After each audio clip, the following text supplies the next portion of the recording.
Hear my cry, O God. Attend to my prayer. From the end of the earth, I will cry to you. In other words, when I've come to the end of my strength, my resources, when it just looks like it's all over, when my heart is overwhelmed, lead me to the rock that is higher than I. For you have been a shelter for me, a strong tower from the enemy. I will abide in your tabernacle forever. I trust in the shelter of your wings. I don't know if you've ever been there. I have been there. When you've just gotten to that place where you don't know how you're going to make it through another day.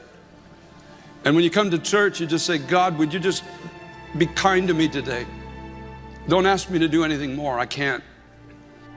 We can get so overwhelmed, though, in these moments in life and say, God, look, I've walked with you. I've done what I know to do. But I'm on the run now. And this is not the time for you to be asking me to do something more. I can't fathom the thought of it. I don't know where I'm going to find the strength. So please, don't ask me to do anything more than what I've already done. I don't know, have you ever been there where you just can't cry anymore? You've cried so much you just can't cry anymore. There's no more tears. Everything has gone dry. You know, we all get there, folks. We all get there. We start out with such great passion in this walk with God. No task is too great. No journey is too far. No mission trip is too expensive. But then life sets in. Struggles come, battles we didn't anticipate, trials. We become even discouraged with our own lack of inner resource to win the battles that we fight even within our own heart. And we start coming to church and just saying, God, I just need a kind word today. I just need you to tell me you love me. But and if you want to, show me a plan that you have for my life of escape, but don't ask me to do anything in this condition I'm in right now, because my strength is gone. Lord, you understand. Just let me come into the house of God and be warmed by the fire. But don't challenge me from that fire. Don't ask me to go where I can't go or do what I can't do. It's our natural human state to want to find comfort and stability in life. We get weary of the day and the battles, and we just want to be happy. And honestly, in our hearts, we all say it. Is there anything wrong with that? Is there anything wrong with just wanting to be happy in such an unhappy time? When there just seems to be this tide of unhappiness, this tide of discontent, this tide of evil speech, this tide of division and immorality and everything else that's going on in our society. I just want to be happy. I just want to find a place where I can get through life and have heaven at the end. Please, God, please don't ask me to do one more thing. I can't. I don't have the strength to do it. I don't have the passion to do it. I don't have the power to do it. I don't have the resources to do it. I don't have the vision. I don't have the direction. Oh, Jesus, don't ask me to do one more thing. God, you know, I've tried as hard as I can. I can't. I can't. I don't have the power to step forward and be identified with you. Can't you see society is turning against you? You have the power to overthrow this whole godless system, and for some particular reason you choose not to do it. And you're asking me to be a partaker of the mockery and the trials, the difficulty, potential imprisonment even. I can't do it.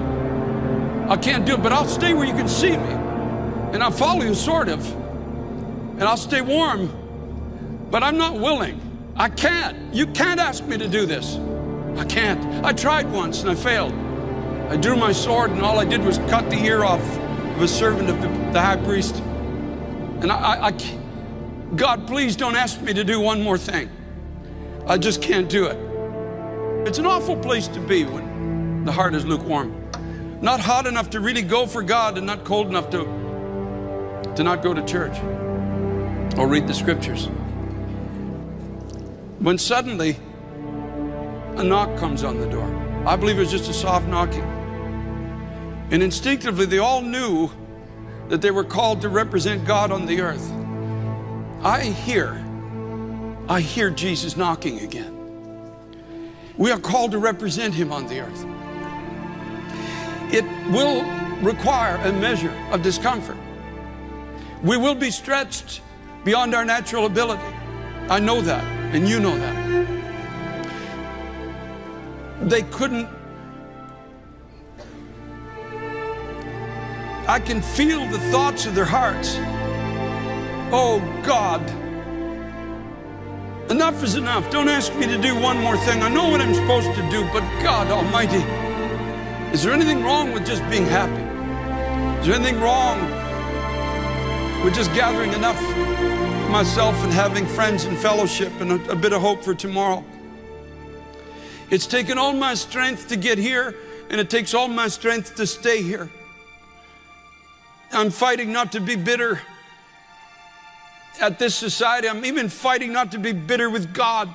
There had to be people in that inn who would say, God, why would you allow this to happen? Why would you allow the godless to take over our society? Why would you allow us to be mocked and marginalized and pushed around? I've taken all my strength to get to this point. I've come to Times Square Church this morning. It's taken all my strength to get here. I've got enough for today and tomorrow, and I'm your child. Isn't that good enough? Isn't that good enough, oh God? Can't I just be happy on earth and have heaven when it's all over? Is there a problem with that? The irony of it all, and I want you to really hear me on this, is that all they were being asked to do was open the door. You see, that's the message that comes to a people who've come to the place of saying, God, don't ask me to do anything more. I can't do it. Don't ask me to be what I can't be in my own strength. Don't ask me to go where I can't go. And God says, you can't come to me, but I'm coming to you. And I'm going to knock on the door of your heart.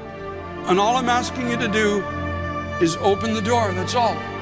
It's no deeper than that. And you don't have to make it deeper. You just open the door and say, Jesus, come in. I don't know what this is going to look like, but God Almighty, you said you come in and sit down at the table with me. And suddenly you find yourself at home.